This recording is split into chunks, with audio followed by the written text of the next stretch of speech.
আলাইকুম।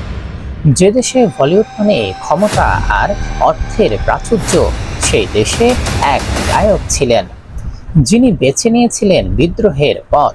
তাকে কেউ থামাতে পারেনি, কারণ তিনি ছিলেন শুধু শিল্পী নন, একজন যোদ্ধা, একজন বিপ্লবী। জুবিন গার্গ। 19শে সেপ্টেম্বর 2025 দিনটি ইতিহাসে লিখে রাখলো আসামের হৃদয় বিদারক এক অধ্যায়। সমুদ্রের তরঙ্গ কেড়ে নিল শুধু এক জীবন নয়, কেড়ে নিল এক প্রজন্মের কণ্ঠস্বর। জুবিন গার্গ চলে গেলেন আর আসাম থেমে গেল। কলেজের ছাত্র, পুলিশ, অফিস কর্মচারী, সবার চোখে ছিল একটাই অশ্রু। সরকার ঘোষণা করলো 3 দিনের শোক।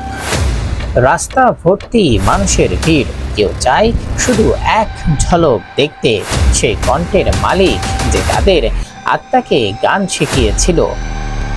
জুবিন একজন শুধু গায়কই ছিলেন না, তিনি ছিলেন এক জাতির আত্মা।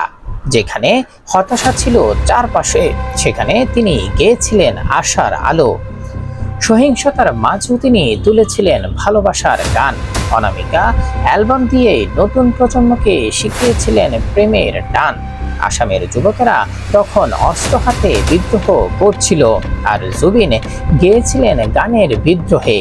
তার সুরে ছিল রাজনীতির কাঁটা, তবুও ভালোবাসার গন্ধ মিশেছিল বাতাসে। তিনি শেখালেন গানের মাঝেও বিপ্লব হয়, মাটির গন্ধেও সাহস জাগে। রাতারাতি তিনি হয়ে গেলেন তারকা। তার গান বাজত চা বাগানে, মেলায় আর প্রতিটি বিহু উৎসবে। আসাম জুড়ে বিলবোর্ডে তার মুখ, প্রতিটি হৃদয়ে তার নাম। জুবিন, জুবিন, জুবিন। বলিউডে গিয়ে পেলেন ইয়া আলীর মতো গালজয়ী গান, কিন্তু খ্যাতির চূড়ায় থেকেও বলেছিলেন, আমি আসামের রাজা, আর রাজা কখনো নিজের রাজ্য ছাড়ে না। 40টিরও বেশি ভাষায় গান, 12টা বাদ্যযন্ত্রে দক্ষতা, তবুও শিল্পীর প্রাপ্য সম্মান পাননি তিনি। রেকর্ড কোম্পানিগুলো নিল তার সুর, কিন্তু বিনিময়ে দিল না সঠিক মূল্য। কিন্তু তিনি থামেননি, কারণ তিনি জানতেন সত্যিকারের গায়করা টাকার জন্য নয়, আত্মার জন্য গান করে। তার জীবন ছিল সাধারণ মানুষের মাঝে, রিকশাওয়ালার পাশে বসে খাওয়া, গরিবের স্কুল ফি দেয়া, বন্যায় ত্রাণ নিয়ে ছুটে যাওয়া। এ ছিল তার আসল জনপ্রিয়তা। লোকেরা বলতো, জুবিন শুধু গান করেননি, তিনি বেঁচে ছিলেন আমাদের জন্য। কোভিডের সময় নিজের বাড়ি বানিয়েছিলেন কোভিড কেয়ার সেন্টার।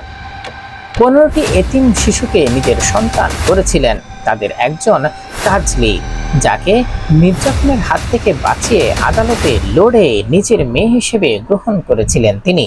এটাই ছিল মানুষ জুবিনের আসল শক্তি। কিন্তু তিনি ছিলেন কেবল মানবদরদী নয়, একজন বিদ্রোহী কণ্ঠ বটে, যিনি সোজাসুজি বলেছিলেন, আসামের রাজনীতিবিদরা দুর্নীতিগ্রস্ত, তারা সংস্কৃতি বোঝে না, শিক্ষা বোঝে না, শুধু ক্ষমতাই বোঝে।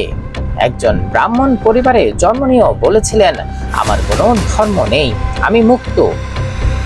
চে গুয়েভারার মতো বিদ্রোহী আত্মা ছিল তার ভেতরে। তিনি বলেছিলেন, আমি রাজনীতিবিদ নই, আমি একজন যোদ্ধা।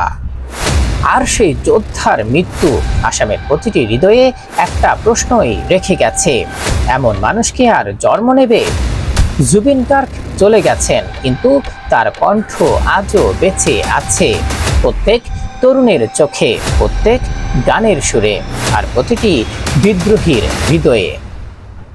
তিনি ছিলেন শুধু কণ্ঠ নয়, এক আন্দোলন, যে কণ্ঠ শেখায় ভালোবাসা মানে প্রতিবাদও হতে পারে।